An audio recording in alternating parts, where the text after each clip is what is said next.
ऐकवा महिमा वडीची बोरे खाय भिल्लटीची थोर प्रेमाचा भुकेला आची दुष्काळ तयाला पोहे सुदाम देवाचे फके मारी कोरडेचे थोर प्रेमाचा भुकेला हाचे दुष्काळ तयाला न म्हणे उच्छिष्टत्वा थोडे तुका म्हणे भक्ती पुढे थोर प्रेमाचा भुकेला हाची दुष्काळ तयाला आत्मा त्वं गिरिजा मती सहचरा प्राणा शरीरम ग्रह पूजा ते विषोपभोग रचना निद्रा समाधी स्थिती संचार पदयो प्रदक्षिण विधी स्तोत्रानि सर्वा गिरो यद्यत् कर्म करोति तदखिलं शंभो तव आराधनम आता नमो रंगभूमिका कीर्तनी उभे होती लोका ताळ मृदंग श्रोते देखा दया माझे नमन दंडवत श्री संताची माता चरणावरी संताची श्री संताची माता चरणावरी साष्टांग हे करे दंडवत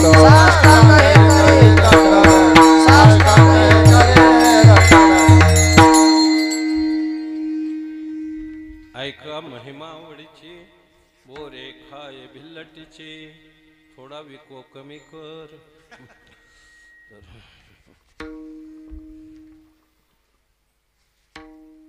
ए मावशी ए आई बोल ना मी 25 वर्षापूर्वी आलो तो ह्या 2-3 म्हाताऱ्या जशा ना तसे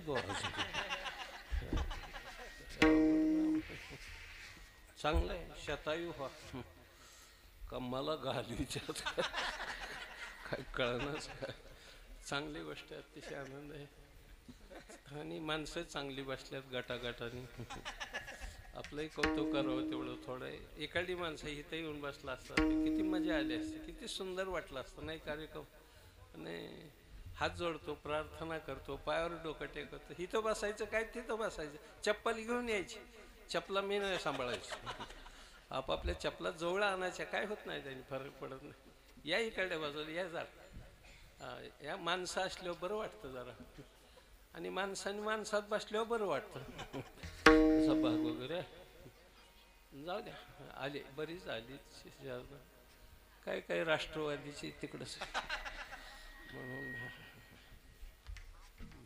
ए माय बोल नको आज आपल्या या पवित्र आणि पावन भूमीत सालाबाद प्रमाणे चालू असणारा अखंड हरिनाम सप्ताह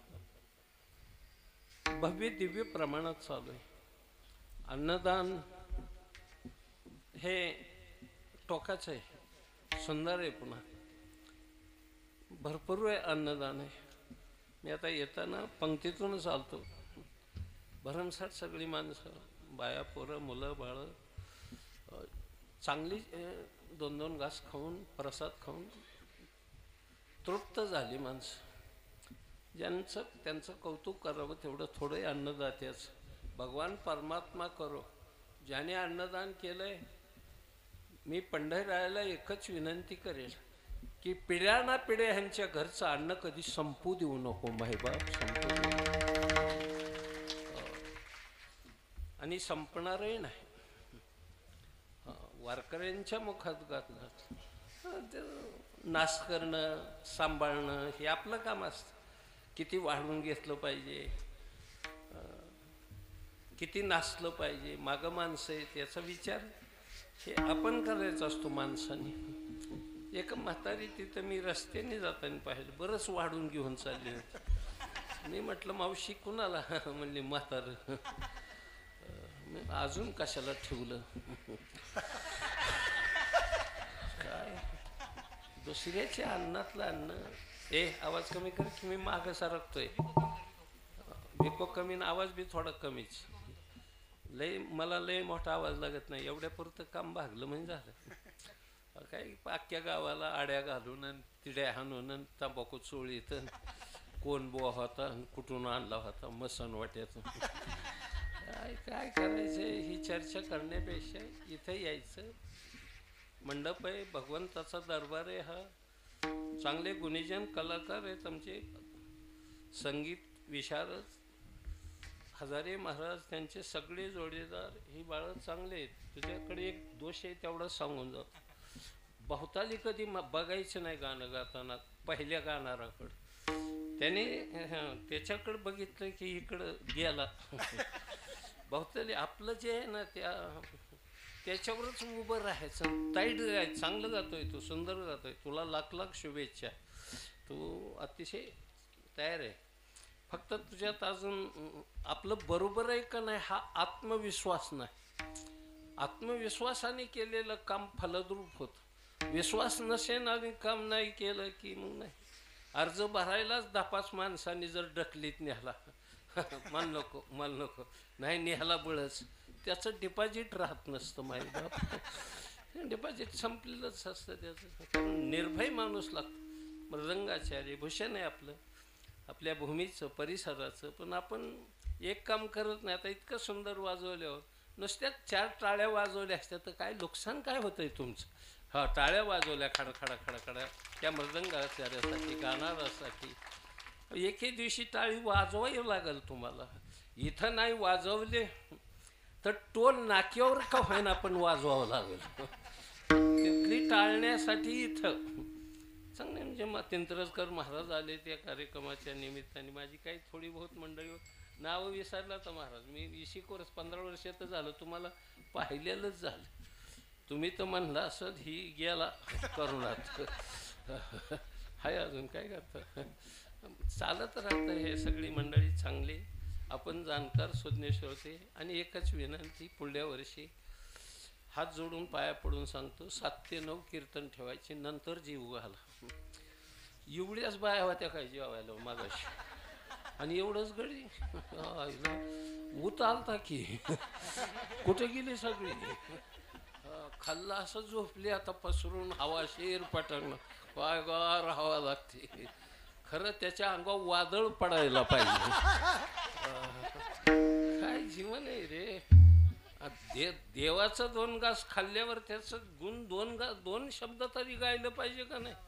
नाही गायलं तर उपयोग नाही. माहिती खावं त्याचं गावं. अहो एखाद्याने चहा पाजला आपल्याला कुठं हॉटेलला तर आपण म्हणतो हे लय मोठा माणूस चहा पाजला आपल्याला. नुसता चहा म्हणजे काय असतं. जेवण पहिला म्हातारी हे मावशी काय काय लागलं लयच अवघड येतलं काय एक गव्हाण्याच्या दिसत नाही गो.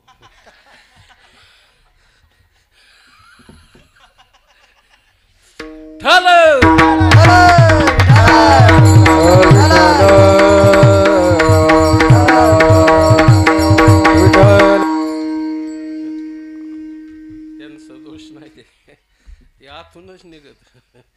बोलणं चालणं वगैरे असं आहे. आणि स्त्रिया बोलतातच. 2 सख्या बहिणी जर एखाद्या खोलीत कोंडल्या आणि त्यांना सांगितलं की 1 तास बोलायचं नाही, 1000 रुपये देऊ तुम्हाला, पण 1 तास बोलायचं नाही, त्या एकमेकीच्या कानापाशी जाऊन म्हण बाहेर ऐकायचं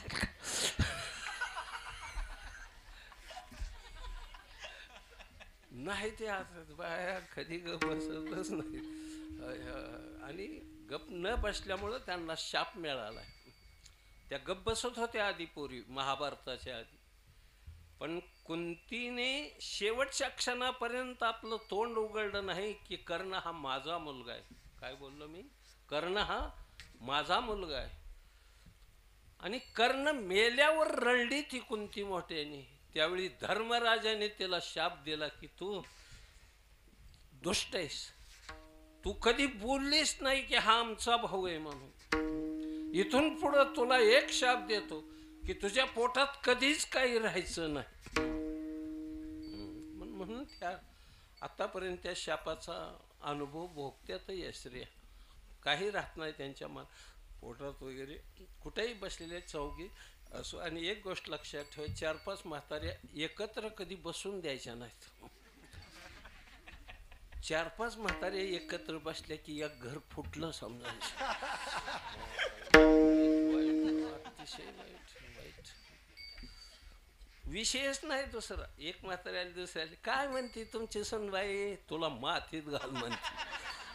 अहो काय आहे परमार्थाचं, चांगलं काय बोलायचं का नाही, नाहीच, विशेष नाही त्यांचा. म्हणून तुमच्याही पायावर डोकं टेकवतो, माझ्या पुरुष मंडळीच्या, पेटी मास्टरच्या, कधी मधी वडीच्या ह्यांच्यासाठी.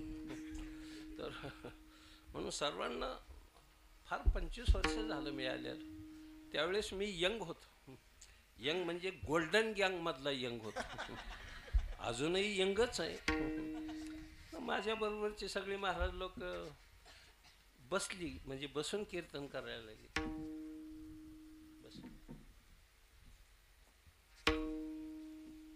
मागून एक दरवाजा आहे का? बरं झालं पृथ्वीराज चव्हाणावाने इकडून घुसला. काही मंडळी मागल्या दारातून येऊन पुढं घुसत्यात. असं लंके म्हणलं. गंमत अशी आहे, चालत राहतं, हा काळाचा ओघ आहे. म्हणून सर्वांच्या पायावर डोकं टेकवतो आणि कथेकडे वळायला हरकत नाही. आज कीर्तन सेवेला घेतलेला अभंग, विवेकशील वृत्ती, वैराग्य संपन्न जीवन, भक्तीचा परमोच्च बिंदू, वेद उपनिषदांचा सार्थार्थ, मानवी जीवनाचं साफल्य, पारदर्शी तत्वज्ञान, तुमच्या माझ्या उद्धाराची काळजी, विश्वव्यापी जीवन, स्वतःच्या प्रपंचावर तुळशी पत्र ठेवून विश्वाचा संसार सुखद व्हावा, स्वतःला झोकून देणारा महापुरुष त्याच्यासाठी. तुमच्या माझ्या जीवनात मोक्षाचा देवयान पंथ निर्माण व्हावा म्हणून आयुष्यभर भंडाऱ्या भामचंद्र आणि भोरड्या डोंगरावर ज्याने साधना केली आणि देहासकट वैकुंठागमन करून विश्वातला एक अलौकिक चमत्कार इतिहासाच्या पानावर सुवर्णाक्षराने लिहिला. प्रपंचाची दैना झाली, सावकारकी नष्ट झाली, दारिद्र्याने कुटुंब पछाडलं, पण परमार्थाचा वारसा आणि त्याला तडा ज्या महापुरुषाने जाऊ दिला नाही, त्या श्रीमंत संत जगद्गुरु तुकोबराय यांच्या मुखातून निघालेलं हे भक्ती रसायन पण प्रकरण आज कीर्तनाला. विठ्ठल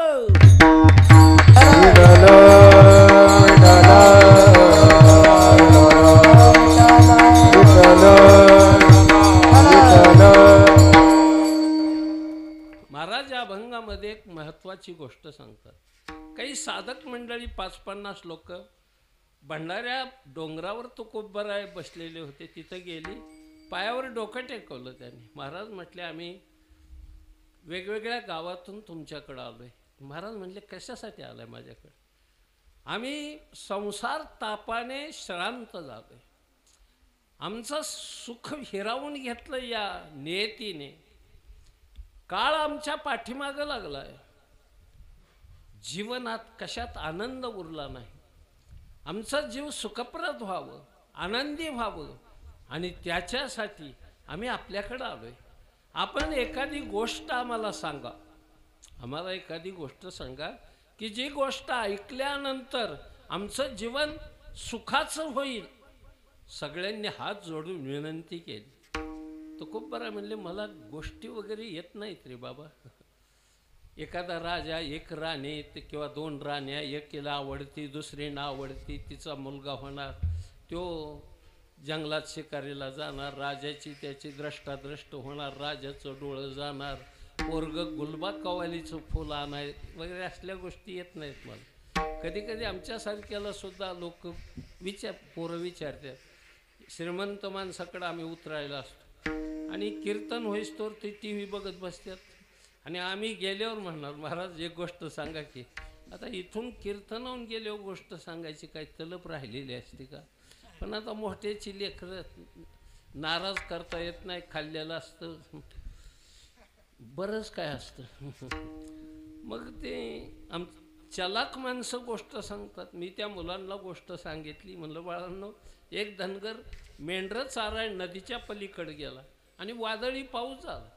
वड्याला पाणी आलं छाती इतकं, मेंढराला अलीकडं येता येईना. पोरं कुतूहलाने गोष्ट ऐकत होती. मग त्या धनगराने एक मेंढरू धरलं आणि त्या पाण्यातून तो अलीकडं आणून सोडायला लागला. एक मेंढरू, एक सोडलं आणि दुसरं आणाय गेला. एक दोन असं सोडली, 2-4 मेंढरं त्यांनी. एवढंच सांगितलं मी आणि तोंडावर पांघरून घेतलं. ती पोरं म्हणली, महाराज पुढं. म्हणलं सगळी मेंढरं अलीकडं आल्यावर गोष्ट चालू होईल. कधी येत्याल? म्हणलं सकाळी. गोष्ट आहे बस फक्त मुख बंद करणारी. कथा अशी ऐकावी. एक गोड वाक्य सांगतो, ज्याने जीवनाची व्यथा संपावी मायबाप, अशीच कथा ऐकत जावी. बाकी कथा ऐकण्यात काय अर्थ आहे? काहीतरी ऐकायचं, कुणाचं तरी ऐकायचं, ऐकून फायदा नाही काय. अशी कथा महापुरुषाची ऐकत जावी, संत चरित्र ऐकत जावं. ते अत्यंत परम पवित्र असतं मायबाप. संत चरित्रे परम पवित्रे म्हटलंय, त्याच्या इतकं पवित्र नाही. एक गोड वाक्य सांगतो, जे चरित्र ऐकल्यावर आपलं चारित्र्य घडतं मायबाप, अशांचं चरित्र ऐकत जावं. कोणाचंही ऐकत जाऊ नये. कोणाचं ऐकून करायचंय काय? आणि मग तुकोबरायच्या लक्षात आलं की समाज जिज्ञासू आहे, ऐकण्याच्या मनस्थितीत आहे. मग काय सांगावं? सांगताना सुद्धा उत्स्फूर्तपणा पाहिजे. तुकोबरायने दोन्ही हात वर केलं आणि एकदम म्हटलं, ऐका. ऐका महिमा आवडीचे. ऐका महिमा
ऐका या शब्दामध्ये इतकी ताकद होती मायबाप.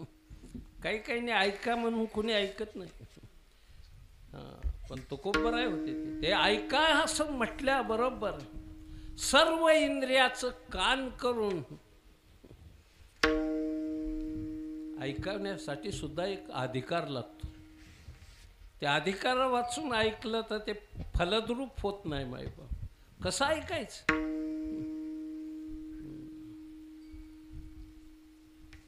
ज्ञानोबरायला एकाने विचारलं की ऐकावं कसं, कोणासारखं ऐकावं? तुमच्यासाठी एक ओवी सांग. श्रीकृष्ण मुक्ती सागरा हा अगस्तीच दुसरा, घोटो भरो पाहे एक सरा घव्यांचा. ज्ञानोबराय सांगतात, सर्व इंद्रियाचं कान करून सर्व तत्वज्ञान एकाच घोटात पेणारा अर्जुन म्हणजे दुसरा अगस्तीच आहे. हो ऐसा ऐकत जाऊ की पुन्हा जर उद्या विचारलं तिकडं मळ्यात रानात काय कीर्तन सांगितलं लगेच्या लगेच सांगता यावा निमार्धा भाग तरी, नाही तर काय उपयोग नाही. काय केलं डोक्यावर गेलं. ही बिनडोक माणसाची लक्षणं आहेत. डोक्यावरून जायला काय डोक्याला वापरच केला नाही तो कधी. काही माणसं डोक्याचा वापर करत नाहीत, करतात ते वाईट कामासाठी. आमच्या गावात माळे संख्या जास्त आहे आमच्या परिसरात. हनुमंतरायाच्या मंदिराचा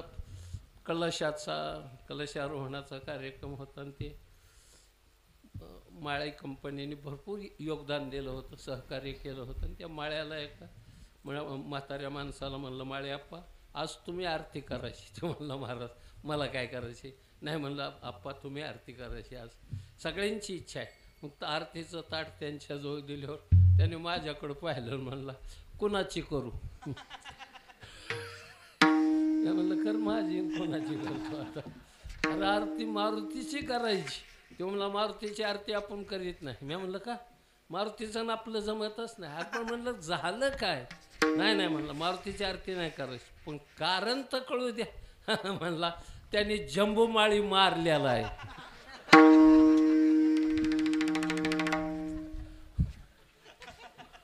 आता जंबूमाळी कवा होऊन गेला रावणाच्या काळात हे जर छगनला कळा ना. जाऊ द्या काय माणसं कुठलं वैर कुठलं काय काय करतोय आपण काही कळत नाही. मी परवा बोललो हे गंमत आहे. आमच्या गावात गेल्या वर्षी वाघ आला. लय भीतीचं वातावरण. 2-4 वासरं खाल्ली, 5-6 कुत्री खाल्ली, एक माणूस आणला वाघाने. आणि आणल्यावर संध्याकाळी 9 वाजता लाईट येत होती म्हणून एक गंगाराम आमच्या शेजारचा 7-8-10 गुंठ ऊस होता त्याला पाणी सोडायला ती मोटर चालू करायला गेलं. 11-10 वाजस्तोवर आलंच नाही. 8ला गेलेलं. शंका आल्या सगळ्यांना की वाघाने खाल्लं. रडायला लागली बायको पोरं वगैरे. म्हातारी रडायची, म्हातारं रडायचं. म्हातारी तर लय आई मोठ्याने रडायची. देवाने मला न्यायला असतं तर बरं झालं. पण ही घरी बसूनच रडत होती. कळलं बघायला जात नव्हतं कोणी. म्हणजे गंगाराम कुठे काय बघायला नाही कोणी गेलं. शेवटी मी गेलो. लय रडारड चालू झाल्यावर मी बी रडलो. तर मला काय रोग आलता पण सगळ्यावर नाही रडले म्हणते ही माणूसच नाही म्हणून मी बी आपलं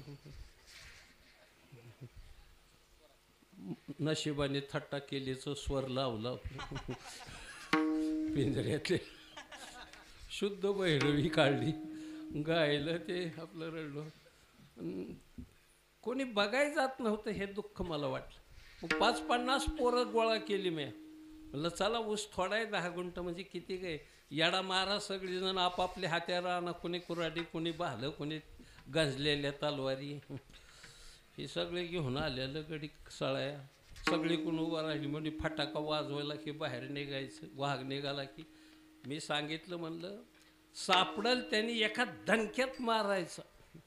मी 200 फुटाहून ही माहिती देत होतो ह्यांना सांगत होतो. मी कशाला मराय जाऊ दे. बरं निघाला तर मी कधी पळायचो. ती काय गंमत अशी झाली एकदाची. एकाने बॅटरी लावली तर गंगाराम बसलेला स्वतः सरीला. महाराज म्हणले गंगाराम तर आहे. मग मी गेलो देटाईने. म्हणलं गंगाराम का बसलोय म्हणला उगाच. तुला भोवतालचं वातावरण माहिती आहे का. म्हणलं वाघ आलेलंच. हा म्हणलं वाघाचंच. म्हणला त्याचीच वाट बघतोय. ऐका काय का अरे का वाघ का स्वायरा का कोण का वारकरी वाघ कशासाठी वाट बघ. अरे खाईल ना खाण्याची वाट पाहतोय म्हणला मी. आम्ही म्हणलं तुझं तर बायको आहे तुला 2 मुलं येतात 4-2 गाया येतात 12 ट्रॅक्टर आहे एक तिकडं 10 एकर जमीन. मग कशासाठी मरायला तयार जा. ते म्हणलं ह्याचं कारण तुम्हाला नाही कळायचं. म्हणलं तू सांग. त्याने दिलेलं उत्तर फार मार्मिक होतं. तेव्हा म्हणला वाघाने जर मला खाल्लं तर माणसाच्या रक्ताची चटक वाघाला लागल आणि मग आमची भावकी खाईल म्हणला.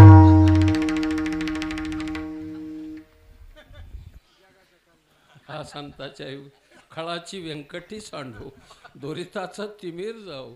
अरे कधी ही दुर्बुद्धी जायची मायबाप.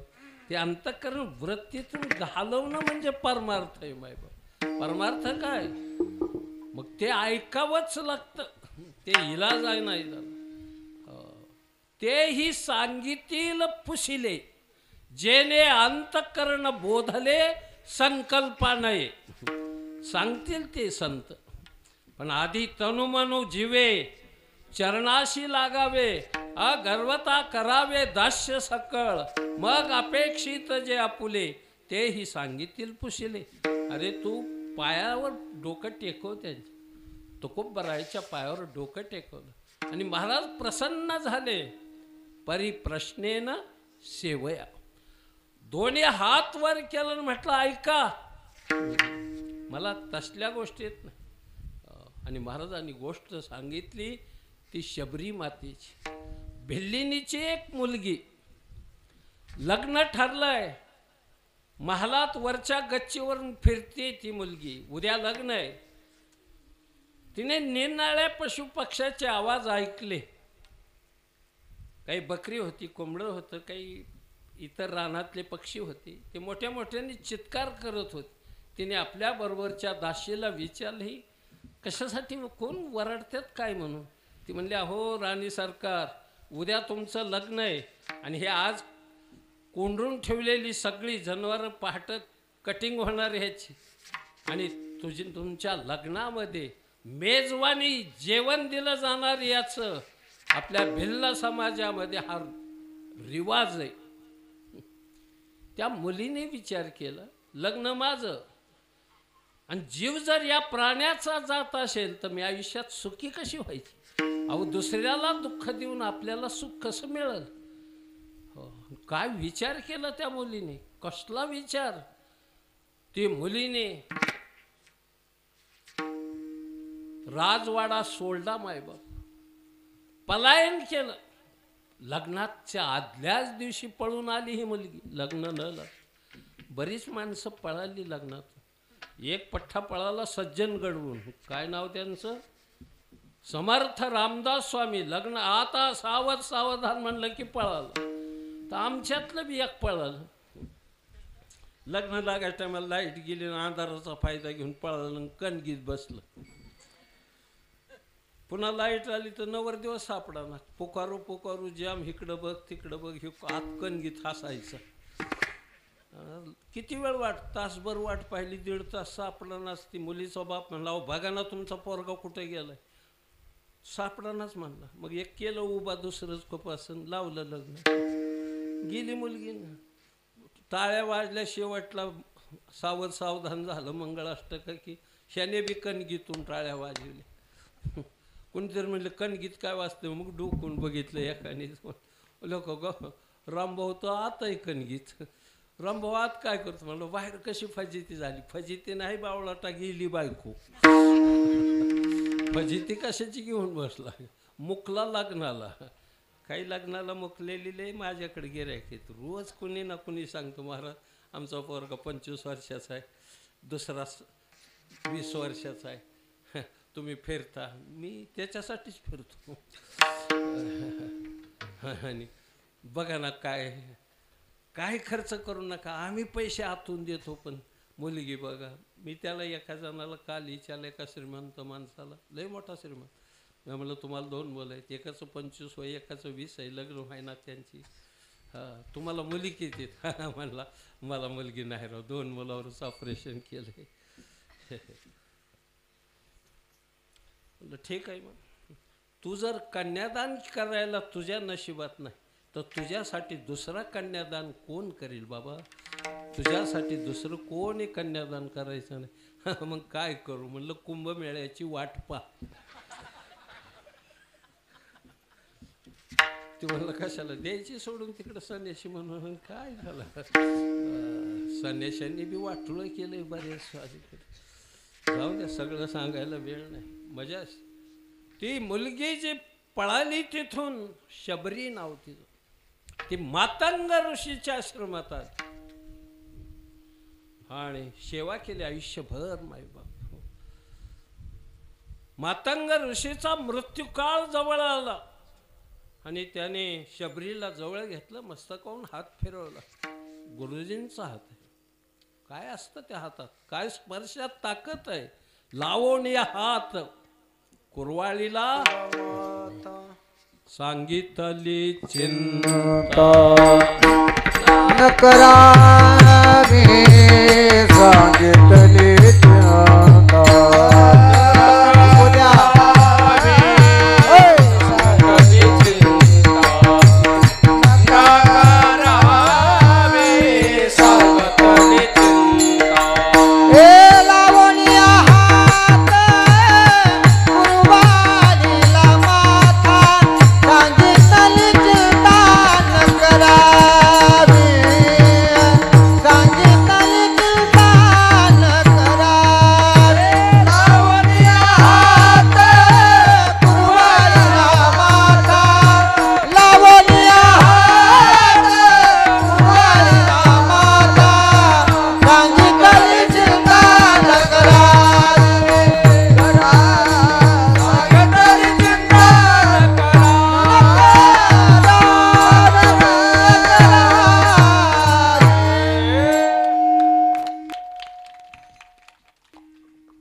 सरळ नव्हती चालली. त्याच्यात एक बाक होता मधी आणि त्या बाकातच बाकीची वाकात यात असा भाग आहे. ते फार महत्वाचं असतं. ते लई वर्ष ऐकून ऐकून मलाही कळायला लागलं हळूहळू. नाही मलाही हे असलं कळत नव्हतं की काय ह्याच्यात दसरंग हाणली, सरपट हाणली, काय केलं ह्या गड्याने. असं ही कला आहे, ही कला आहे.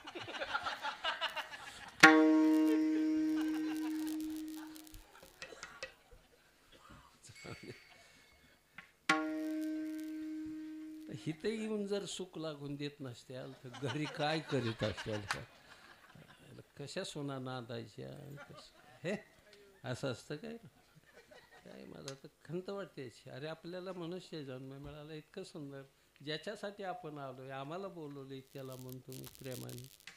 किती हे गाव किती सुंदर गाव आहे. सगळी चांगली माणसं आहेत. एखादा माणूस असं ती काही मुद्दाम करतं असं नाही. ती काहीतरी घडतं तिथं ती हे होतं मग ती बोलतं. ती पण बोलतंच. बोलणं चांगलं आहे पण कुठंही बोलणं चांगलं नाही. कळलं तुम्हाला. त्याचं कारण आहे त्याला संस्कार नाहीत. संस्काराने घडतं. मी परवा बोलून गेलो आमच्या जगदळे गुरुजींचे. संस्काराला महत्त्व आहे. एका राजाने घोडं घेतलं होतं आणि 2 शिपायांनी धरून चालवलं. घोडं सुंदर होतं. ते शिपाई घोड्याचं वर्णन करीत होते. काय घोडं किती सुंदर, देवमन, बाशिंग, उतरण, खोटं उपट नाही, खोटं गाड आहे, 4 पाय पांढरं, शेपूट, कानाला कान चिकटतात, लय वर्णन. ते आंधळं बसलेलं म्हणलं कशाला काय चालली गप्पा. म्हणलं राजाने घोडं कशाला घेतलं. म्हणलं ही तर पाण्यात बसत असलं पाहिजे. ते म्हणलं घोडं कुठं पाण्यात बसतं का. ते म्हणलं मला दिसत नाही पण वासावर वळखलंय की ही घोडं पाण्यात बसतं. हां राजाने घोडं थांबवलं आणि तिथून ज्या मालकाचं घेतलं त्याला बोलून आणलं आणि त्याने सांगितले आंधळा आरोप करतं ही घोडं पाण्यात बसत असलं पाहिजे. ते म्हणलं बसतं पाण्यात. ते म्हणलं पाण्यात कसं काय बस. म्हणलं मी बारीक शिंगरू घेतलं होतं आणि म्हशीला पाजलं.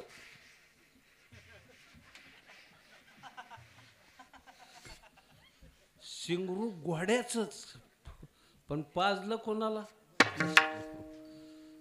शुद्ध संस्काराची मुलं, लहान मुलं, ही मुलं किती लहान आहे. हे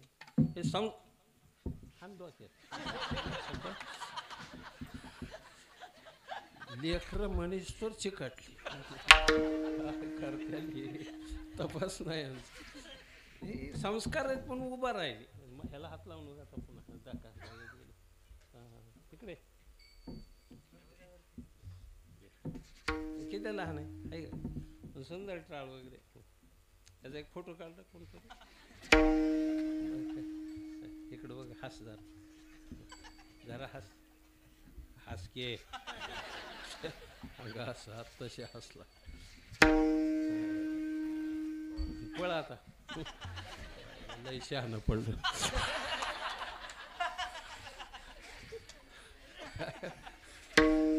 17 नातूत मला सुद्धा धरण फुटले.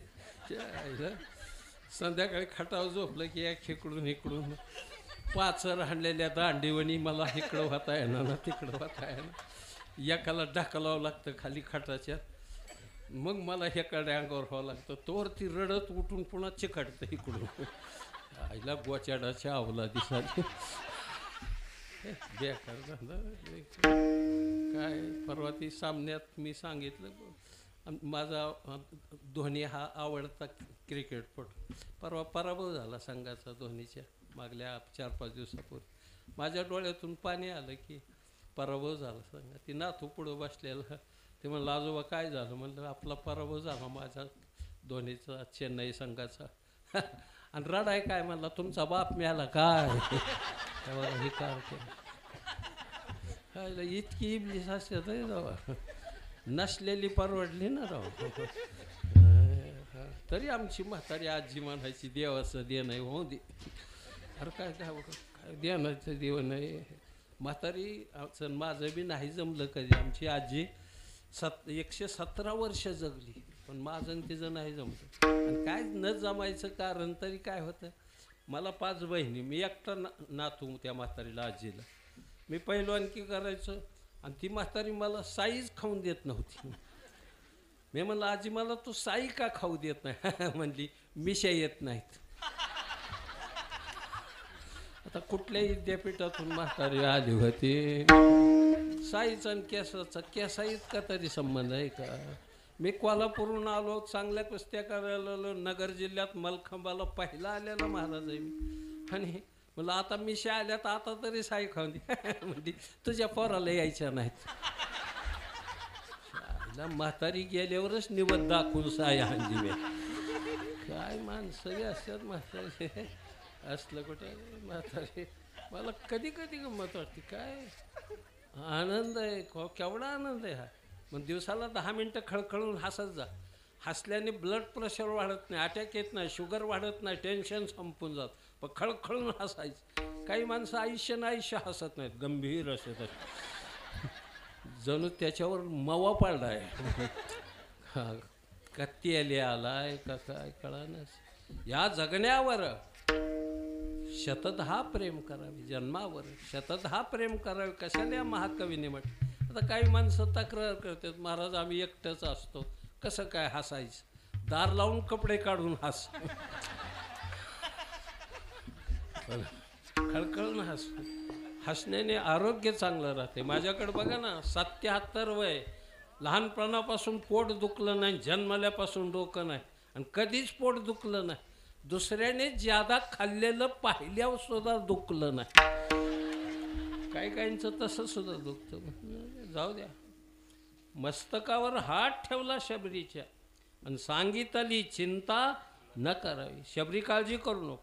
माझं जरी देहावसान झालं तरी तू भाग्यवान आहेस की प्रभू रामचंद्र आपल्या आश्रमात या कुटीवर येतील. त्यावेळेस माझी जिथं चिता लावलेली असेल, जिथं राख पडलेली असेल, त्या राखेवरून जर प्रभू चालत आले तर माझाही उद्धार झाल्याशिवाय राहणार नाही. काही काळानंतर मातंग ऋषीचं देहावसान झालं. शबरीने उत्तर क्रिया पार पाडली आणि भजन करायची प्रभूचं. श्रीराम जय राम जय जय राम. ये रे माझा रामा. ये रे माझा रामा. ये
तुम्ही स्वर देत आहे तुझ्यासाठी वेगळं माप काढलं होतं का काय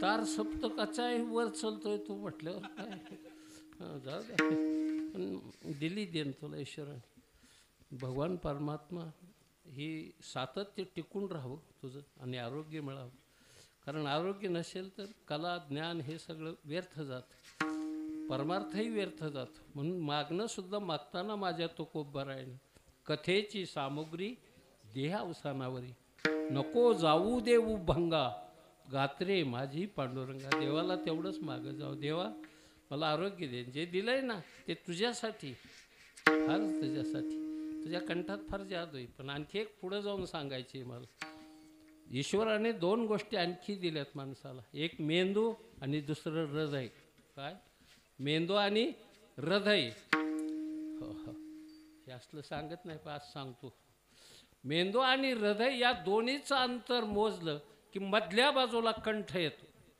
मेंदू आणि हृदय या दोन्हीचं अंतर मोजलं की कंठ कुठं येतो मध्यांतरीला कंठ येतो मेंदू आणि हृदय एकरूप होऊन ज्यावेळी कंठातून स्वर निघतो त्यावेळी तो परमात्म्यापर्यंत पोहोचत असतो परमात्म्यापर्यंत पोहोचत असतो आहे ईश्वराने दिले भरभरून वापर कर आणि लई वैराग्याचे ह्याचे गप्पा ह्या काळात मारू जाऊ नका नाही तर पुढं भविष्यात उपाशी मारावं लागेल विवेक वैराग्य वगैरे हे नंतर जरा आमच्या वयात सांगायचं आम्ही तर चढायला लागलोय आता कशाचं सांगत बस शबरी प्रार्थना करते की हे प्रभू रामा कधी येशील तू भेटाय मला कधी येशील रे अशी एक आर्तता पाहिजे भगवान सुद्धा त्याची वाट पाहतो त्याची चक्र पाहे त्याचे चक्र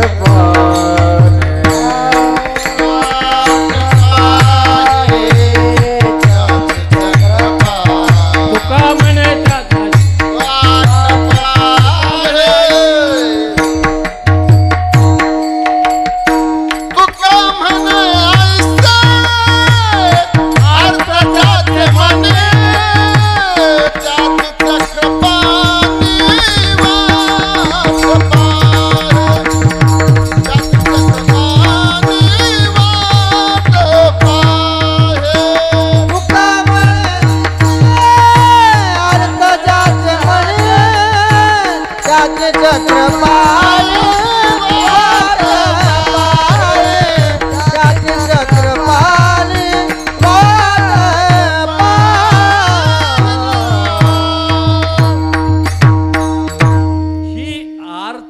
असावी लागते अंतःकरणात आपल्या अंतःकरणात देवाबद्दलची आर्थता पाहिजे महाराजांच्या शब्दात काही मी उद्धार पावे काही मी उद्धार पावे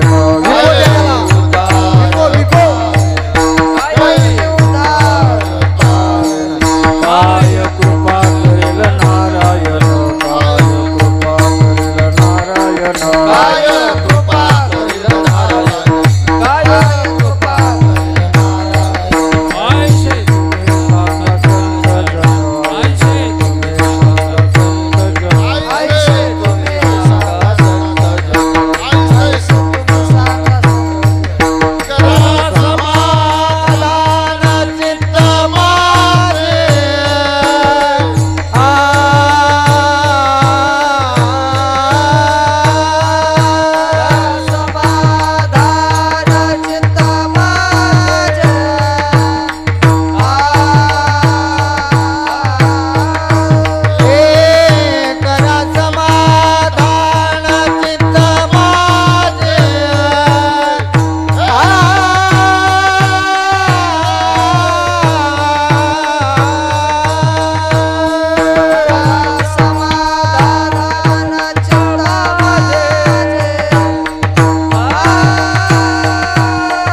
सगळं. ही का नाचायचे आणि उड्या मारायचे. त्याला डीजी पुढचंच गडी लागतात. 2-2 पेग हाणून मग लय हाणत्यात उड्या ते. त्यांना ते असं चांगलं आहे ते. कुठं का व्हायना नाचतात. रामप्रभूला हाक मारत होती शबरी, प्रभू या, कधी भेटशील रे. काय अर्थच आहे, काय प्रेम आहे. आणि टाइम आला, तो संधिकाल आला. एक ऋषीपुत्र पळत आला आणि त्याने शबरीच्या मातेच्या पायावर डोकं शबरी मातेच्या टेकवलं की माते, राम लक्ष्मण वनवासाला निघाले, सीतेचं अपहरण झालंय आणि सीतेच्या शोधासाठी राम लक्ष्मण इकडं दक्षिणेत येतात. पंपा सरोवराच्या जवळ तुमच्याच आश्रमाच्या रोखाने राम निघाल्यात. आनंद गगनात मावत नव्हता. शबरीचा आनंद गगनात मावत नाही. ते आनंदाने बेहोश झाले. आपल्या आश्रमाकडे येणारे सगळे रस्ते 1-1 किलोमीटर पर्यंत तिने झाडले की माझे प्रभू अनवणी आहेत. त्याच्या खडावा भरताने घेऊन गेलाय. तो अनवणी पावायाने माझ्या रामाला खडा टोचला नाही पाहिजे. सगळे रस्ते स्वच्छ करायची, रोज फुलं टाकायची, पानं टाकायची रस्त्यावर आणि मिळेल ती फळं घेऊन यायची. काय प्रेम असतं मायबाप. कधीतरी असलं प्रेम करावं देवावर. जीवावर प्रेम करून काय करायचे, देवावर संतावर प्रेम करावं. काय प्रेम आहे ते. डोळ्यातून आसू यायचे, कंठी प्रेम दाटे, नयनी नीर लोटे आणि हृदयी प्रगटे रामरूप. सतत राम, सतत राम, सतत राम, चिंतनच राम. मन हे राम झाले, मन हे राम झाले, प्रवृत्ती ग्रासून कंशे निवृत्तीशी आले. मन हे राम झाले. मन एकदा राम झालं ना, काम भागायला. शबरी त्या काळातली मिळतील ती फळं घेऊन येत होती. सीझन बोराचा होता. तिने बोरा गोळा केली होती झाडाखालची हालून. पण तिला शंका आली की याच्यातलं बोर जर आंबट असेल आणि माझ्या प्रभूने आंबट बोर खाल्लं तर वनवासात त्यांना त्रास होईल, खोकला येईल, सर्दी होईल. पण ती प्रत्येक बोर चावीत होती व दाताने. आता मुळात शबरी भिल्लाची बाई, थकलेली वयस्कर, कसला बिना का टूथब्रश काय दात घासायला. पण ते बोर टोचायची. पण त्यात प्रत्येक चाकण्यामध्ये सुद्धा ब्रह्मरसच होता मायबाप. हो, हे ब्रह्मरसाचे परगुणे. काय आनंद मोठा असतो. काय कधी कधी असे प्रसंग येतात. आमची दिंडी असते पैठणला, कर्जत. मी दिंडीत गेलो, ती प्रवचन होतं माझं चालू पैठणमध्ये वाळवंटात. एक म्हातारी आली म्हणली महाराज. मी म्हणलं का हो माय. म्हणले महाराज परत जाताना तुमची दिंडी आमच्या गावाहून जाते, चहाला याल का. एवढं बोलायसाठी इतकी आदवी. मी म्हणलं मावशी येईल, पण आम्ही विसरून जातो. पण तुम्ही तुमच्या गावात आल्यावर माय म्हटलं तेवढं फक्त आपलं ती म्हणलं की मला लक्षात येईल तुमचा चहा. मी गेलोही सोडून, पण त्या म्हातारीच्या डोक्यात चहा काय महाराजांना पाजावं इच्छा. तिच्या गावात आलो आम्ही. कुठं पताकाही बांधतोय तोपर्यंत म्हातारी आली म्हणली महाराज आपलं ती. माझ्या लक्षात आलं की चहा या म्हातारीचा घेतल्याशिवाय इलाज नाही. जुना काळ 62-66ची गोष्ट ही.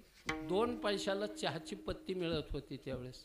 ब्रुकबॉन्ड चाय 2 पैशाला फुलच्या पुडी भेटायची एवढी. तसली 2 पैशाची पुडी म्हातारीने घेतलेली. आणि तिच्या घरी गेलो. माळवादाचं घर, छपरी पुढं, त्याच्यात गोंगडं आणि माझ्याबरोबर 2-3 म्हणली महाराज एकटाच कुठं चालला डल्ला माराय. मी म्हणलं तुम्ही चाला, अर्धा कप घेऊ. ती 3 जण आलेले. आम्ही 4 त्या घोंगडी बसलो. एवढं मोठं पात्यालं, पुढं चूल, त्या चुलीवर पात्यालं ठेवलेलं आणि ती म्हातारी जाळ लावित होती. माझ्या लक्षात आहे ना की एवढं मोठं पात्यालं कशासाठी. मला वाटतं गरम पाणी आधी पाय धुवायला देते काय म्हातारी करून. पण आमच्या देखत जावं ती पुडी सोडली त्याच्यात. कशात, चहाची पत्ती.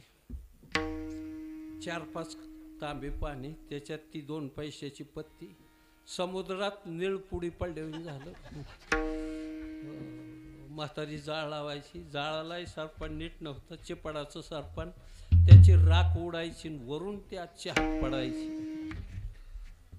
उकाळला कसा बसा चहा. मावशी म्हणलं इतका चहा तुम्ही कशाला पुन्हा येताल.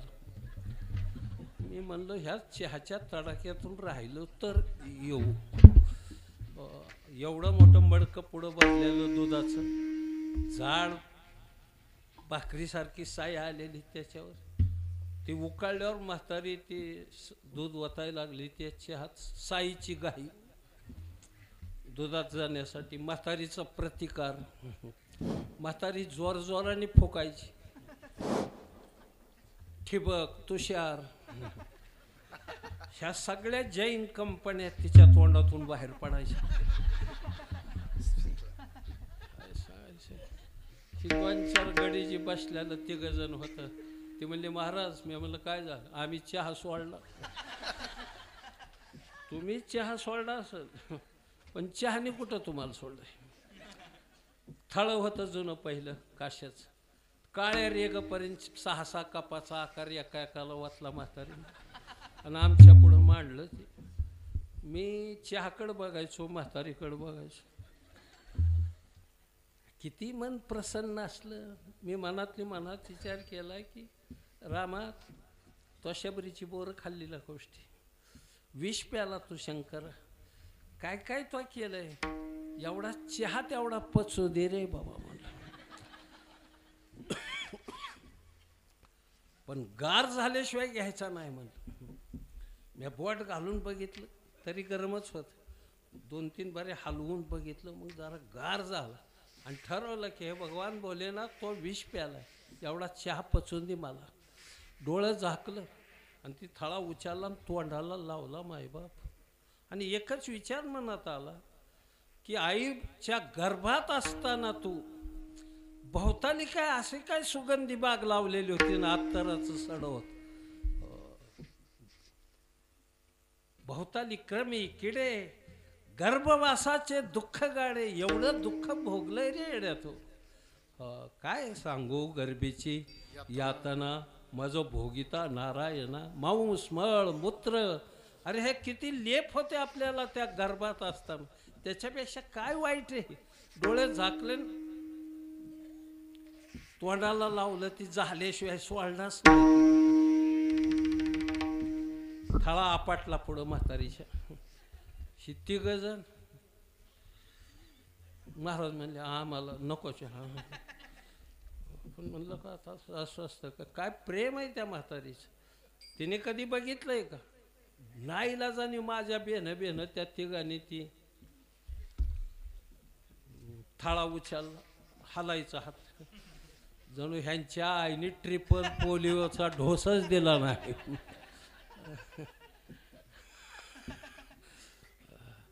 दोनच घोट पिली. एकाने तोंड दाबून धरलं, बाजूला सारखा म्हणायला. 6 वांत्या झाल्या. 3 दिवस सलाईनवर ठेवली ती 3 जण. 3 दिवस. 5-6 वर्ष गाठच पडली नाही माझी त्यात वार करायची. एकदा नगरला अचानक ती 2-3 कुठून आली ती काय. मी म्हणलं जय हरी चला चहा. तो म्हणला चहा.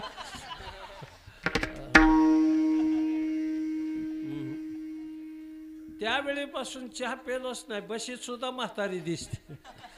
काय गंमत आहे. प्रेम महत्वाचं आहे हो. शबरीची उष्टी बोरं माझ्या भगवंताने खाल्ली. मायबाप काय आवडतं भगवंताला, ती बोरं, ती शबरी नाही मायबाप. त्या शबरीच्या अंतःकरणामध्ये जे प्रेम आहे त्याच्यासाठी भगवान भुकेला. थोर प्रेमाचा भुकेला, थोर प्रेमाचा भुकेला, थोर प्रेमाचा भुकेला, थोर प्रेमाचा भुकेला, थोर प्रेमाचा भुकेला, थोर प्रेमाचा भुकेला, थोर प्रेमाचा भुकेला.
दबलायची नाही, एकदम पलटी.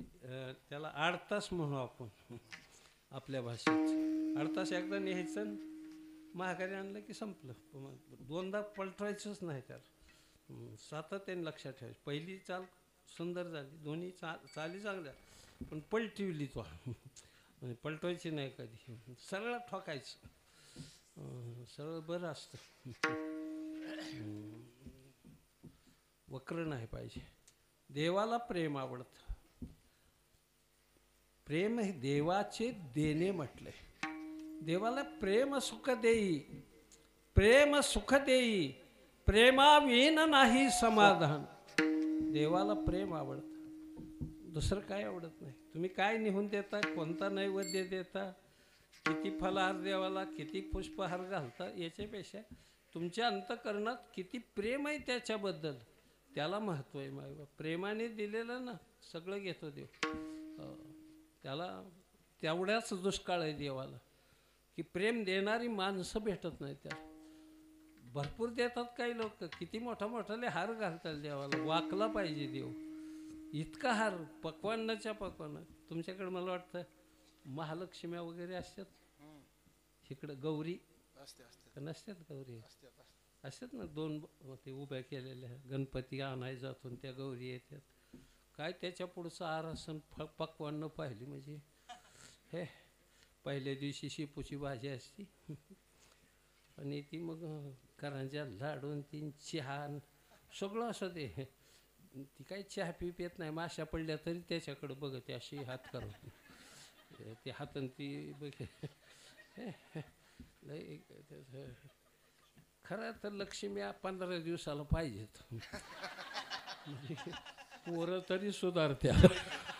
लक्ष्म्या तर खात नाहीत, त्या नुसत्या बघत्या. जशा आता सध्या कुठे आहेत त्या लक्ष्म्या, डब्यात कुकरमध्ये घातलेल्या लक्ष्म्या हानत्यात आतल्यात शिट्या. आता काय करत्या लक्ष्मी, काय देवांचं लय हाल करतो रे आपण. हे इतकं हाल असं लक्ष्मीचं. कशी राहायची, कोंडून ठेवतो म्हणून राहते. काय काय देवांचं लय हाल. खंडोबा बरा आहे रामापेक्षा, मला आवडतो जरा. बाकीच्या देवापेक्षा खंडोबा राम जरा थोडा गाळ पडला. म्हणजे बायको झोपडीत ठेवली आणि हरणाच्या मागं पळाला, तर बायको रावणाने नेली. पण खंडू तसं करीत नाही. बायको घोड्यावर सारखी मागं, डोकेबाज आहे खंडू. मला आवडतो खंडोबा. काय आदर्श आहे पोरांचा. ती बी काय काय म्हाताऱ्या माणसाला कळत नाही. आमच्याकडे परवा लग्न झालं आहे का पोराचं शेजारच्या न, सुंदर मुलगा देखना, मुलगी देखणी भेटली अतिशय. आणि हिरो होंडा गाडी, ती गाडीवर बसला की ती नवीन लग्न झालेली 3च दिवस झालं, ती पोरगी लगेच मागं बसली. हां, त्याने किक मारीस तोर म्हातारी आली म्हणली गोविंदा कुठं र? हां म्हणला खंडोबाला देवीला जाऊन येतो. मी येऊ का? आता काय मातीत घालायची घायला आईला. एवढं सुद्धा कळणार त्या म्हातारीला की आता नवीन लग्न झालं, ही मोकळ्या मनाने ह्यांना जाऊन द्यायचं. मी तिथंच होतो. म्हणलं मावशी तुमची व्यवस्था मी करतो. ती म्हणली काय करतो? मी म्हणलं तुम्हाला गंगासागरचं तिकीट काढून देतो. ती म्हणली गंगासागरला काय असतं? म्हणलं कपिल मुनीच्या आश्रमाच्या पुढच्या बाजूला असली म्हातारी बुडवून मारत्यात. म्हणजे तू महागारीच येऊ नको. काय कळतच कसं काय नाही, नॉलेज नाही. काय काय म्हातारी कशी झाली असतील ती. हो हे काय. एक गोड वाक्य सांगतो, ज्या सभेत म्हातारी नाही ती सभा नाही, आणि ज्या सभेचे नियम म्हाताऱ्याला कळत नाहीत ती म्हातारी नाहीत असं म्हटलंय. बुद्धिमान माणसाने व्यावहारिक जीवन सुद्धा जगता आलं पाहिजे, उत्तम जीवन जगता आलं पाहिजे. ते जीवन सुंदर आहे.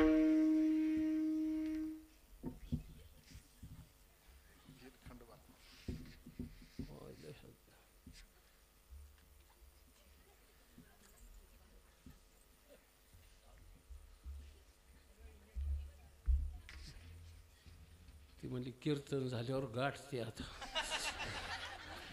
तर काय आजोबाला का मारती. माय बाबा तुम्ही चांगले आहेत. अरे कुली नाहीत, शाली नाहीत, चांगले कुळ आहे तुमचं. चांगल्या कुळातल्या माणसाने चांगलं वागलं पाहिजे का नाही, का वाईट वागलं पाहिजे? कसं नियम पाळलेच पाहिजे. हे काय इंडियन पेनल कोड ॲक्ट नाही की एखादं घटना दुरुस्ती केली वगैरे. मी फिलॉसॉफीचा महाराज आहे. मी रोज Socrates, Plato, Spencer, Lenin, Karl Marx, Darwin, Einstein, Shakespeare सांगणारा महाराज. मी किती तुमच्या भाषेत तुमच्याशी बोलतोय. तुम्ही कधी समजून घ्या ना. म्हणजे घेतलं पाहिजे एकमेकाला समजून.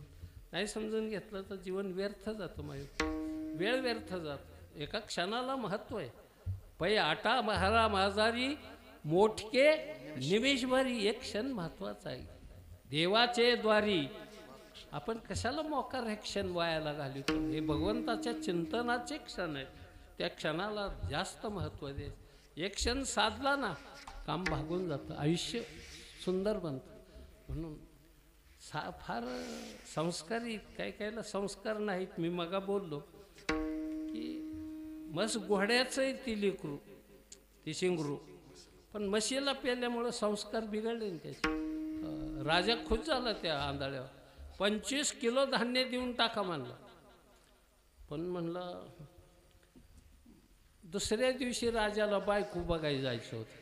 त्याला वाटलं आंधळं नेलं तर परवडेल का. आता आंधळ्याचा आणि बायकोचा काही संबंध आहे का. पण राजा येतो गाडी पाठवून बोलून आणली आणि त्याने नेलं. मुलगी सुंदर होती, देखणी होती. सुंदर म्हणजे पान खाल्लं तरी कंठातून बाहेरून दिसायची इतकी नाजूक चमडं होतं, पातळ होतं कातडं त्याचं. भवया धनुष्यासारख्या, डोळे हरणासारखे होते.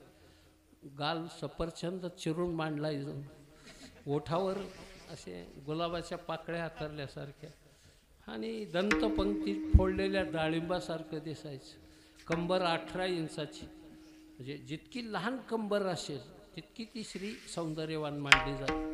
आता टेपच पुरत नसेल तर भागवू नये.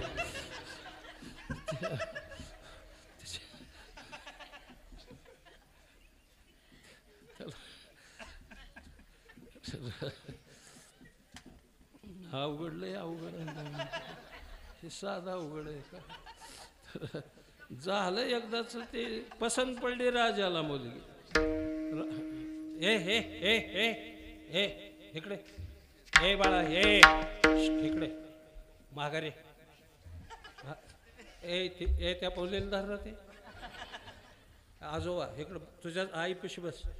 मुलींनी कधीही कीर्तनात आणून बाहेर उठून जायचं नाही. मायबाप मुलगी इथून उठून गेली की ह्यांची मान खाली आयुष्यभर जात असते, एवढं लक्षात ठेवायचं. काय बोलतोय मी लक्षात आलं? मुलींना फार जपायचं. तर ह्या गड्यांची इज्जत आहे माईबाप, ही तुमच्या हातात आहे. माझी मुलगी ती काय वरच्या माझ्या फोनवर बोलती, जाईल पळून.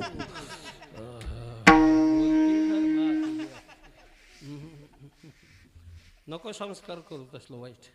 खानदान आहे ती मुलगी देखणी होती, स्मार्ट होती, पसंत पडली राजाला. फक्त आंधळ्याला विचारायचं होतं की ही मुलगी कशी. त्याला विचारलं कशी काय मुलगी, ती म्हणला मला काय ए पास बस तिथं पुरीला कोणी तिकडे आहे बाप. हा बस बस बस बस आई पशी बस. सुंदर आहे मुलगी, चांगली. 6 नातीत मला, लय चांगलं आहे अतिशय. लय पाठ घासते, आता आंघोळ घालतात मस्त वगैरे. मी म्हणलं घ्या घालून. पुन्हा आहेत का नाही तुम्ही इथं राहताय जाताय आंघोळ घालायला. पुरी चांगले असतात, रडत पैशासाठी. आमची म्हातारी बी थकली पार. 72 वय तिचं. केस पांढरं झालेलं, डोळं खोल गेलेलं, बोह्यात कपाळात गेलेलं, दात पडलेलं, मान हलती, कमरेला बेल्ट. पण मी प्रेमाने बोलतो तिच्याबरोबर. अंगणात उभं राहिले की म्हणतो काय चाललंय मस्तानी म्हणतो.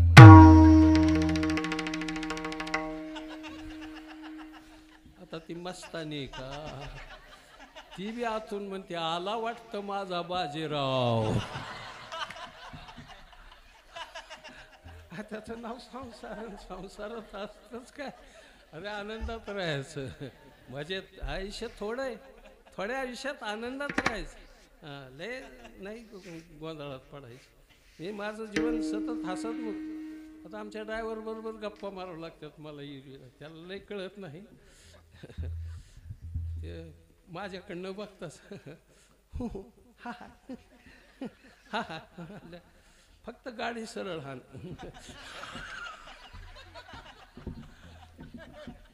हा तर रोड घातली एकदा खड्ड्यात. काय करता येईल नाही त्याला. बऱ्याच जणांनी माझी गाडी खड्ड्यात घालायचा प्रयत्न केला, पण वाचतो मी तसल्यात. लय देठ पका चालतंय म्हणून आनंद आहे. मुलगी पसंत झाली. फक्त आंधळ्याला विचारायचे कशी म्हणून. ते म्हणला मला काय दिसतं का. पण आंधळी माणसं हुशार असतात, लय बुद्धिमान. आमच्या ते का आंधळ्याचं लगीन झालं. त्याची बायको त्याला डायरेक्ट आंधळा म्हणत नव्हती, पण इनडायरेक्ट म्हणायची मी इतकी सुंदर आहे पण देवाने तुम्हाला डोळं दिलं नाही. म्हणजे आंधळाच म्हणायची, पण असं डायरेक्ट आंधळा शब्द वापरीत नव्हती. लय हुशार असतात बाय. ती 2-3 लेकरं बाळ झाल्यावर संक्रांतीचा सण होता. तिळगुळ वाटला तिने आणि नवऱ्याला तिला तिळगुळ, त्या आंधळ्याला बायको. काय मुलांना कपडे भारी आणल्यात, मी भारी शालू नेसले, तुम्हालाही कपडे भारी, पण देवाने तुम्हाला डोळं नाही दिलं म्हणलीच. मग ती डायरेक्ट इनडायरेक्ट डोळ्यावर हाणायची, बोलायची. ते आंधळं जरा हुशार झालं होता. लेकरं बाळ झाली त्यांनी ओळखलं आता काही जात नाही कुठे. तो म्हणला मी 12 वर्ष तप केलं होतं. ती म्हणजे कशासाठी, मला देवा डोळं देऊ नको म्हणून. ती म्हणजे सणासुदीचं चांगलं बोला, असं का वाईट बोल. ती म्हणला तू किती देखणी हे मला कळत आहे. ती म्हणजे तुम्हाला काय दिसतं का. दिसत नाही म्हणलं मला, पण माझा अनुमान आहे की डोळस पुरुषाने तुझ्याबरोबर लग्न केलं नाही. डोळस पुरुषाने तुझ्याबरोबर लग्न केलं नाही. माझ्या आंधळ्याच्या गळ्यात येऊन पडली, याचा अर्थ तू किती ह्या मामालीने ती माहिती. बुद्धिमान जी माणसं असतात ना तसं. कधी ते आंधळ म्हणलं माझ्या हातात तिने एखादा शरीराचा अवयव दिला, ती बाई उठली आणि तिने आपला हात त्या आंधळ्याच्या हातात दिला. 10 मिनिटं सोडलाच नाही त्या आंधळ. 10 मिनिटांनी सोडल्यावर सांगितलं ही मुलगी कळवतनीची. लग्न मोडलंच. पण राजाने त्या मुलीच्या आईकडं पाहिलं, म्हणलं ही काय म्हणते. ती म्हणली राजे ही माझी मुलगी नाही, कळवातनीच्या पालावरच सापडली. राजा म्हणला 50 किलो धान्य ह्या आंधळ्याला द्या. पटांगणात आणल्यावर त्याने विचारलं तुला कसं काय कळलं की ही मुलगी कळवातनीची. त्याने दिलेलं उत्तर मार्मिक. तो म्हणतो खानदानी बाई कधी परपुरुषाच्या हातात हात देत नसती. त्याच वेळेस ओळखलं की ही जात संकरित आहे म्हणून. संकरित आहे म्हणून खानदानच असतं माहिती. आणि शंकर हा शंकर आहे. तुमच्यासाठी एक श्लोक. शंकरो नरकायव कुल घ्नानाम कुलश्च पतंती पितरो हे श्याम लुप्त पिंडोदक क्रिया. शंकर हा नरकाला कारणीभूत होतो. म्हणून शंकरी जीवन जगायचं नाही आपल्याला. खानदानी जीवन जगायचं, 96चं जीवन जगायचं. हेच आपल्या आयुष्याचं सार असतं मायबाप. देवाला दुसरं आवडत नाही काय. तो फक्त प्रेमाचा भुकेला असतो. तेव्हा म्हणले फार जुनी कथा सांगितली रामायणातली शबरीची. महाभारतात अशी कथा घडली का? ते म्हणले ऐका. आणि अभंगाचं तिसरं. पोहे सुदाम देवाचे विको वाढवणार. पोहे सुदाम देवाचे पोहे सुदाम देवाचे पोहे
नगरीमध्ये एक सुदामा नावाचा ब्राह्मण होता. तो पहिला लहानपणी संदीपनीच्या आश्रमामध्ये भगवान श्रीकृष्णाबरोबर आणि बळीराम दादाबरोबर अभ्यासाला होता. पाठशाळेमध्ये होता, गुरुकुलामध्ये होता. हे तिघं एकत्र राहिली होती. हा गरीब ब्राह्मण तो आपल्या गावी निघून आला. शिक्षण पूर्ण झाले. बळीराम दादा हे गेले आणि पुढं योगायोगाने कंसाचा वगैरे वध करून मथुरा सोडली भगवंताने आणि द्वारकेमध्ये आला आणि राजा झाला. तो काय ए गड्यानो गड्यानो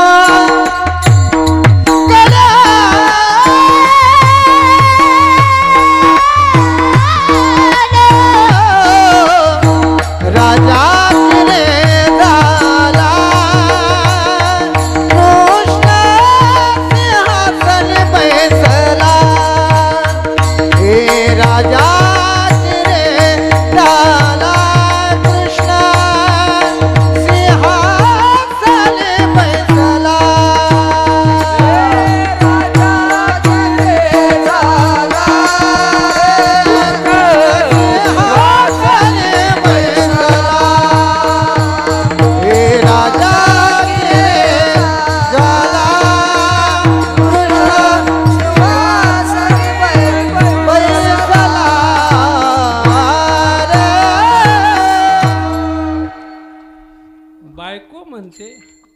कृष्ण राजा झालाय.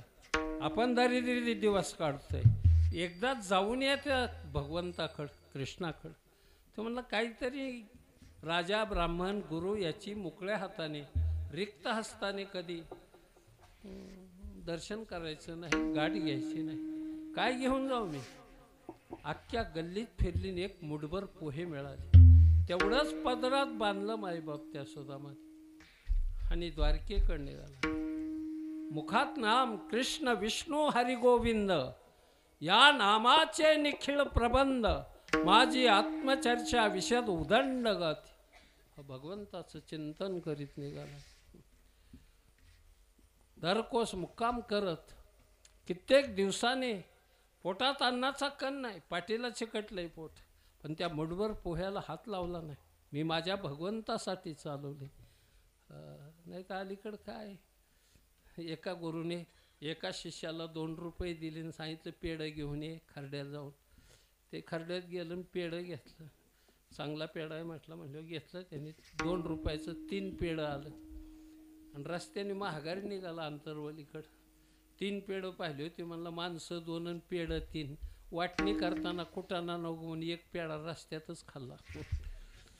पुढं लांब आल्यावर जरा नाक्यापाशी आल्यावर पहिलं नाकान वडाचं झाड होतं. आता वडाचं झाड नाही वाटतं सध्या.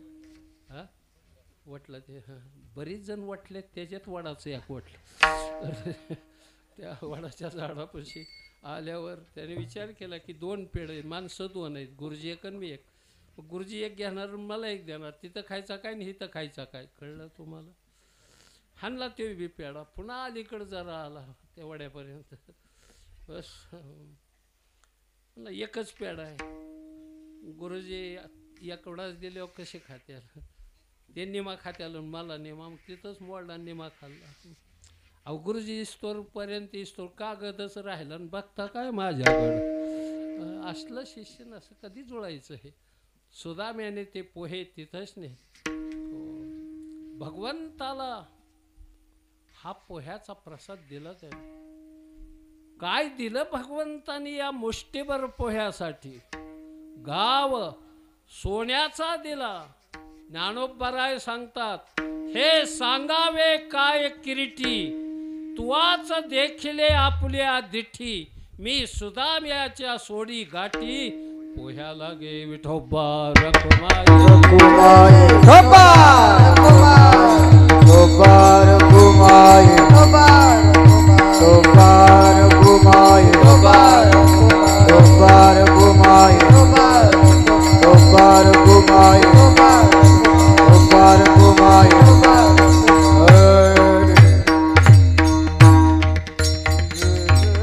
महाराज शेवटच्या चरणामध्ये न म्हणे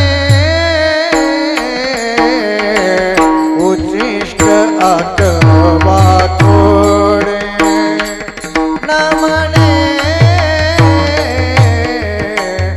उच्चिष्ट अथवा थोडे,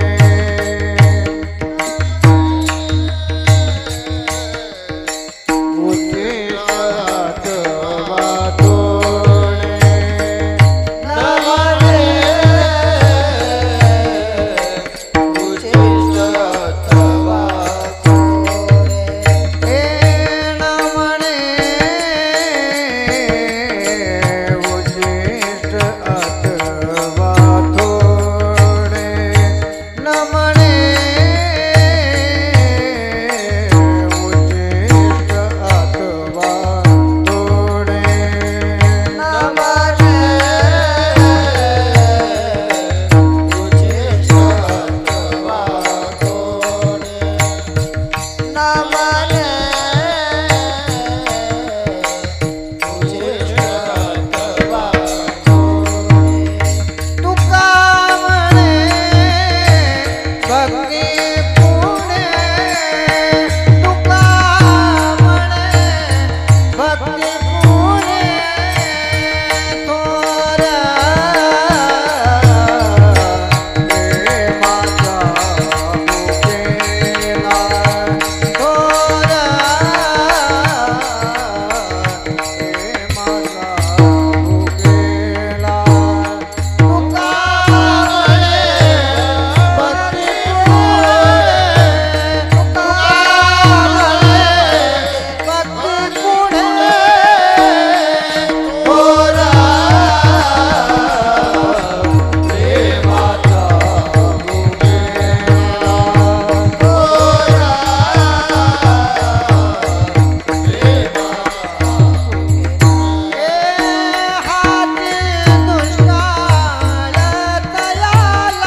जाता जाता सांगून जातात, न म्हणे उच्छिष्टात्वा थोडे. या दोन शब्दात दोन चरणाचा अर्थ आहे.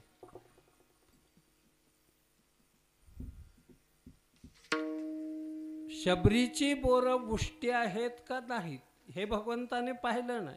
न म्हणे उच्छिष्ट. आणि पोहे किती हेही पाहिलं नाही, थोडे मुठभर पोहे. कशासाठी? फक्त भक्तीसाठी. देवाला भक्ती आवडती मायबाप. भक्ती म्हणजे तरी काय? ज्ञानोबराय सांगतात, परी तेची भक्ती आईशी, पर्जन्याची सुटिका जैशी, धरा वाचून अनारशी गतीच नाही. मेघातून निघालेला थेंब भगवंतापर्यंत येऊन पोहोचवणं या नाव भक्ती. घेतलेलं नाम तेथपर्यंत जावं, ऐकू जावं सगळ्याला. जशा बाया नवऱ्याचं नाव घेताना अशा जरा आधी सुरुवातीला लाजणं मुरडणं नाही मला काय येत, मला आणि येत नाही आमचं नाही, पण एकदा झुपलं की मग टचून म्हणतात काही ते काहीच नाही. तर काय त्याला अर्थ नसतो, काय नसतं त्या नावाला. तरी मी परवा एक लिहून आणले एका म्हातारीकडून, आत घरात मध घर हिच्या बापाने केलं. आणि मध घरात देवघर कुणी केलंय का? देवघरात पलंग कुणी टाकलाय का? पलंगावर गादी, गादी नसते तर काय बोराटे हातारते का? आणि गादीवर उशी नाही तर काय दोंडा मांडतं का माणूस? उशीवर बशी काय कारण आहे का त्याचं? आणि बशीत कप म्हणलं हांडा मांड म्हणजे तुझं समाधान. आणि कपात चहा म्हणलं एंड्रेलवत. आणि चहात पडली माशीन, टिंब टिंब गेले काशीन, म्या धरली एकादशी. काय उगाच ओढून तयार झालेलं ते. तरी ते रुकवत गेला गावाला, बरं झालं आता. नाही तर त्या रुकवतावरच्या नावानं आणा तर इतक्या भांडणं झाली कित्येक ठिकाणी आमच्या भागात लग्न मोडली, डोकी फुटले लोकांची. म्हाताऱ्या बाया रुकवतावरच्या आणा, एक आण घातली म्हातारीने, आला आला रुकवतन रुकवतावर होती लापशी. आणि हिन बाईच्या बिंबीत हिंजान पाणी हापशी म्हणते. वाटलं नाही व्हायचं तर काय चांगलं लक्षण आहे काही? काय करता हे असल्या म्हाताऱ्या लग्नाला तर नेहतच जाऊ नका. काय बेकारी, इकडं लग्न चालून म्हातारी इकडून नेहलेली, त्याची घरं तपासते. काय नाही बाया घरात, तुला काय नांदायचे आता का? काय असल्या म्हातारे विचित्र म्हातारे. म्हाताऱ्याबद्दल लय मला समाधानच नाही राहिलं आज. रोज असतं पण आज जरा बिघडवलं त्यांनी माझं समाधान. त्याच्यामुळं विरोधात गेलो मी गडी. काही काही वेळेला नाही मनासारखं झालं की माणसं विरोधात जातात, दुसऱ्या बाजूने उभा राहतात. जसं कोले राहिला तसं काही उभा राहतात, काही काळे उभा राहतात, काही लांडगीन, काही सगळी जनावर असेच आडनाव आहेत. काही इलाज नाही त्याला. म्हणून सर्वांच्या पायावर डोका टेकवतो. एक जीवन सुंदर जगा. मुलींना भरपूर शिकवा. या भावाची आपल्या सगळ्या बहिणींना, ज्या वयस्कर आहेत त्या आयांना, माझं लोटांगण आहे माझं, मुलींना भरपूर शिकवा. त्याला सकस आहार द्या. बदाम, पिस्ते, अक्रोड, काजू, केळी, नारळ, सफरचंद, कडधान्य, मोड आलेले धान्य भरभरून पोरींना खाऊ घाला. पोरापेक्षा जास्त पोरी मुली इतक्या तब्येतीने तगड्या झाल्या पाहिजेत मायबाप. त्या शारीरिक, मानसिक, बौद्धिकदृष्ट्या ताकदवान पाहिजेत.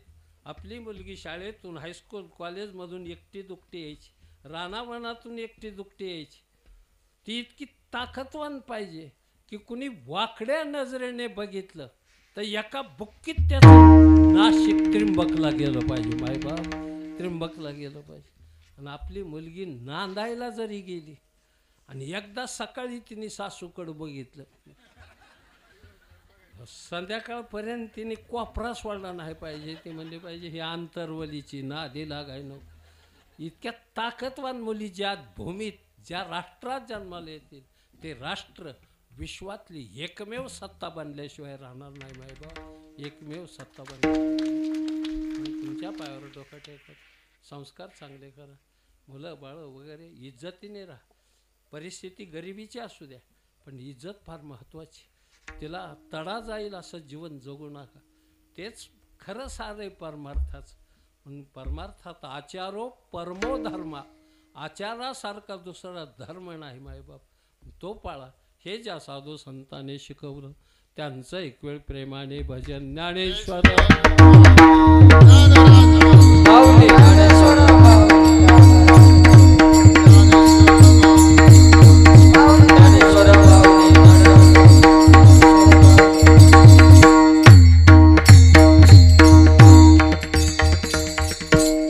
ऐका महिमा आवडीची. महाराज म्हणतात मी आपल्याला आवडीची गोष्ट सांगतो. काय रामप्रभूच्या काळात त्रेतायुगामध्ये शबरीची बोर माझ्या भगवंताने खाल्ली. त्याच्याबद्दल त्याला घृणा आली नाही. ती घृणा नाही, त्याच्याबद्दल काही वाईट विचार आला नाही. कारण भगवंताच्या अंतःकरणात भक्ताबद्दल इतकं प्रेम आहे की बस थोर प्रेमाचा भुकेला हाच दुष्काळ तयाला. त्याला एवढाच दुष्काळ आहे. त्याच्या मोबदल्यात कोणी जर कुठं एक ब्राह्मण सुदामा नावाचा मुठभर पोहे घेऊन आला तर देवाने त्याच्या बदल्यामध्ये मुठभर पोह्यासाठी गाव सुवर्णाचा दिला. सोन्याचं गाव त्याला देतो. एका हाताने घेतो भगवान आणि अनंत हाताने देतो. दारात आलेल्या अतिथीला 2 घास घालत चाला. एक चतकोर भाकरी अर्धा तांब्या पाणी द्या त्याला. आगे बढो, माफ करो, काम कराय काय वगैरे म्हणत जाऊ नाही. कोण भगवान कधी तुमच्या कोणाच्या रूपाने तुमच्या दारात येईल सांगता येत नाही. अन्नाचा विनियोग सुंदर करा आणि जीवन चांगलं जगा. पुढच्या पिढीवर संपत्ती साठवण्यापेक्षा, संपत्तीचा संचय करण्यापेक्षा संस्काराचा संचय करा वैभव. उच्च कोटीतले संस्कारच संपत्ती टिकवून ठेवू शकतात मायबाप. नीच प्रवृत्तीचे संस्कार हे संपत्तीचा विनाश होतो मायबाप. अन्न नासूनच किल्लेदार होता खर्ड्याच्या किल्ल्यावर निंबाळकर म्हणून. निंबाळकर आडनाव होतं त्यांचं. खर्ड्याच्या किल्ल्यावरचे किल्लेदार निंबाळकर, रावरम्मा निंबाळकर नाव होतं त्यांचं. पण बाया उरलेलं अन्न किल्ल्यावरूनच खाली खंदकात टाकून द्यायच्या, पण गोरगरिबांना घालीत नव्हते. शेकडो लोकांचं अन्न रोज व्हायचं. लक्ष्मी स्वप्नात येऊन सांगितलं तिने की मी चालले, माझा उपयोग चांगला होत नाही इथं. सोन्याची ताटं जेवायला होती मायबाप इथं खर्ड्याला निंबाळकराच्या. सोन्याची ताट दररोज आठवड्याला एक ताट विकावं लागलं. परिस्थिती उलटी फिरली की काही राहत नाही. आठवड्याला ताट विकायचं. सगळी ताटं शेवटचं विकताना एक 3 कोणी तुकडा एवढा काढून घेतला. जसं मेंढराला लाक पाडतो ना आपण तसं एवढासा तुकडा, आणि तो आपल्या पादरात बांधला. आणि कुठं लक्ष्मी गेली म्हणून फिरत गेलं. ती पैठणला एक मामलेदार होत. 12 ते 2 पर्यंत येणाऱ्या प्रत्येक अतिथीला जीव घालायचा. आणि हा 2:30 वाजता गेला. त्याने हा विनंती केली मला जेवाय घाला. ते म्हणले संपलं आमचं 2 वाजेपर्यंत नियम आहे. तू म्हणला मी लांबून आलो आहे, नगर जिल्ह्यातून खर्डेहून आलो आहे, पोटात अन्नाचा कण नाही. ते म्हणले काही झालं नाही. नाही, पण ते आत मामलेदारने ऐकलं बाहेर आलं. त्याने सांगितलं अरे अतिथी थोडा झाला असेल उशीर यायला, आमच्या पंक्तीला जेवल. आणि ते त्यांच्या पंक्तीला जेवायला घेतलं. सोन्याची ताटं होती त्या मामलेदारच्या जेवायला. ह्यालाही सोन्याचं ताट आलं, पण कोणतं? ज्याचा तुकडा काढून घेतलेला. ते तुकडा लावून पाहिला नुसता, खट्ट वाजलं आणि चिकटला. ते निघलंच नाही.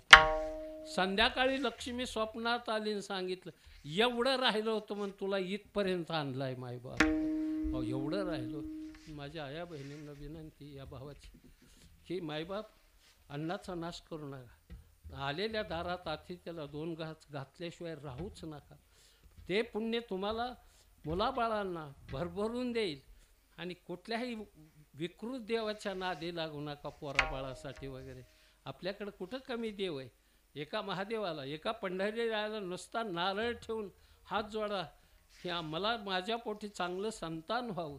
अहो ते एवढा उदार आहे. तेवढा प्रसाद नारळाचा खाल्ला तर दरवेळेला आवळी जावळी 10 वेळा व्हायची. माझ्या काय बापात जायची 12 का 12 महिने. 5ची 25 होत्या लियल मांडवावर जाईल. मांडवाला भलता बोजा होईल. तो मोडून दयानंद महाराजाच्या अंगावर पडल. अहो ही तर लेकरं बाळ होत नव्हती. तर मागल्या 20 वर्षात बाया गुजरातला जायच्या आपल्या इथून. तिथं आम्मा म्हणून एक म्हातारी होती. बाईच्या पोटावरून हात फिरला की बाई गरोदर राहायची. बरं झालं ती बायांच्याच फिरवायची.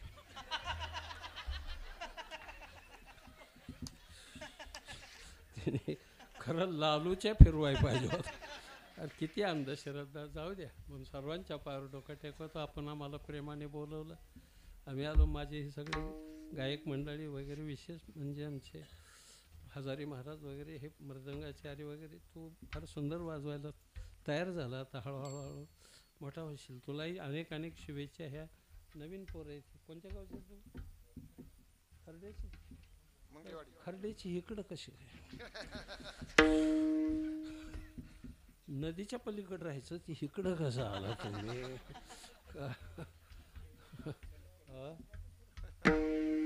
मला 7-12 सगळं माहिती घेतलं. मी का आज आलोय का काय बाहेरचं आहे का काय? एकूण एक गाव कीर्तन केलेत मी ह्या भोवतालच्या परिसर. बाळानं तुम्हाला लाख लाख शुभेच्छा. दयानंद महाराजांचा गोसायचा आशीर्वाद. तू मोठा होशील आणि तू जरा नेटाने रियाज करायचा. लय लवकर धंद्याला यायचं नाही. धंद्याने वाटलं होतंय बाबा लवकर. म्हणून आपल्याला द्यायला काय, एक दोहा जाता जाता, दिल किसी से देना नहीं, दिल किसी से देना नहीं, दिल से देना दिल, नहीं मिला तो नहीं मिला पर कम दिल से मत मिला.